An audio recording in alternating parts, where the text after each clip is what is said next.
Hey guys, welcome back to the channel. Techno Talks here. So today I have another unboxing, and this time I'm going to be unboxing the Google Pixel 4a 5G. So I had recently unboxed the Pixel 4a, and that's going to be like the smaller version of this and the version that doesn't have 5G. So Google did release this. It's been around 2 to 3 months now since this has been released, so I am a little bit late, but I finally got my hands on one of these, and I will be unboxing it and basically giving y'all my first impressions about the device. So first up, let's go ahead and talk about some of the specs on this. We have a 6.2 inch Full HD Plus display, which is great. You don't need too much more. Usually that is what most budget phones are on, so that's pretty great. We have 6 gigabytes of RAM, and the chipset is a Snapdragon 765G, so it is a lower end chipset, but for this price it is to be expected. Next up, battery. We have a 3800 milliamp hour battery, and that should last you around the whole day. If you know, the Pixel 5 has had great battery life, and I believe that the Pixel 4a 5G will have that same great battery life as well, so you're probably not going to worry about that. Cameras, we have 2 cameras this time around. It has the same camera as the Pixel 5. The Pixel 4a, the normal one, only had 1 camera, but this one has 2. We have a 12 megapixel ultra wide camera, wide angle camera, and we have a 16 megapixel ultra wide camera. So everything is great. The cameras are great. As you guys know, Google is reliable with the camera, with picture taking, so nothing to be worried about on cameras. Next up, videos. Let's talk about that real quick. We do get 4K 60 FPS on the front camera. However, the rear camera. However, the front camera, we have an 8 megapixel camera, which can only do 1080p at 630 FPS, which is kind of disappointing. Normally you would get something better, maybe at least 60 FPS, but I guess Google opted out not to do that for some reason, which is kind of a bummer. So let's get on with the unboxing. Let's check out the box real quick. The front is what you'd expect. We have the Pixel 4a 5G right here, the front area, the front portion, the top portion, and then we have the logo with the name right there. We have our Google logo on the left side of the box, and we have 5G on the right side. So, and then the bottom has hashtag Team Pixel, which is what we get with most of them, and the top part has the Google logo. So a pretty simple box, a clean design, nothing too much on it that will distract you, which is a great design. So let's go ahead and take out these pull tabs. As you know, Google's boxes are pretty easy to unbox. So just pull this one right here, put that to the side, and you pull the other one right here. If I can grab onto it, pull that. Easy as that. And now we can slide it out. Boom. So nothing on the top portion. We do have this weird cutout right here. I guess that's for the camera area, so it protects the camera bump. And then we have like the soft foam, I guess a very thin foam there to protect the device again. Let's put that to the side. Let's look at the phone. We're greeted with it. Looks pretty nice. It's a 6.2 inch display phone, so it's pretty big, but not too big. For me, that's around the perfect size.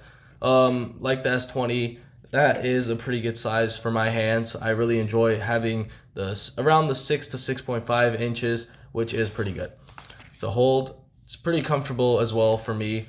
So we have the papers and stuff, the booklets explaining user manual and whatnot, and then we have our SIM ejection tool. Let's put that to the side. Oh yeah, also we don't have expandable memory on this. We have a 128 gigabyte variant with no expandable memory.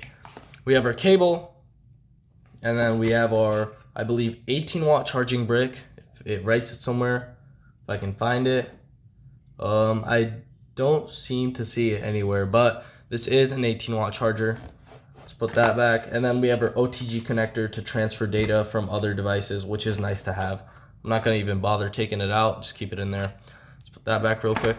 So that's the accessories that come with it. Let's put these to the side, and let's look at the main thing we were here for, the phone. Let me go ahead and take off this wrapper. Google doesn't have pretty good wrappers. I don't like this wrapper. It's kind of weird, and then it just looks weird when you first get the device. So let's just go ahead and take this off real quick.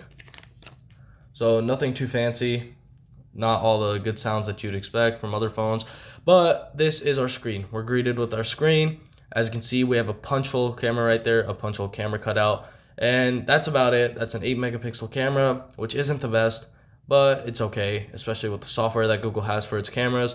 The back is a polycarbonate. It's not like the Google Pixel 5, but the Pixel 5 does have a polycarbonate coating on the top anyway, so nothing too different in the feel. Feels pretty nice, and it is a really good plastic that Google uses here, so nothing to complain about there, especially for the price point of $499. And I will be leaving a link down below. There is a discount right now, a $40 discount, so I'm just going to leave that down below in the description so you can check it out for yourself if you're planning on picking one of these up. With the $40, you could go ahead and buy one of the Google cases, which is what I did, and I will soon have a review for that case. So let's get back to the phone. Overall, pretty nice design. Feels pretty nice. It's pretty compact, especially with how big phones are getting nowadays. A 6-inch device isn't too bad. So it's a pretty enjoyable size, I guess. My hands are around this big, and I don't have too big of an issue with this. I can reach all the corners easily. So it's a pretty good size. Let's go ahead and turn this on real quick. We have our white power button. If you can focus right there. Let me go ahead and do that. Okay, so we have our white power button. Let me just click these just to test out the clicks and the sounds. So they're pretty easy to press and nothing too hard about it. Also, let's check out what else we have here. We have a headphone jack on the top left. We have our speaker grills on the bottom, and then we have our USB-C port. Plus, we have another speaker right here, so dual speakers, which is great for audio. That's around it, I guess. We don't have too much, nothing else in the box that we haven't seen. All the usual stuff that you get. We have our device right here. I will soon be posting a video when I turn this device on. I will have like a first impressions video just talking about the device a little bit. So that's it for now. If you enjoyed this video, don't forget to like and subscribe, and see you in the next one.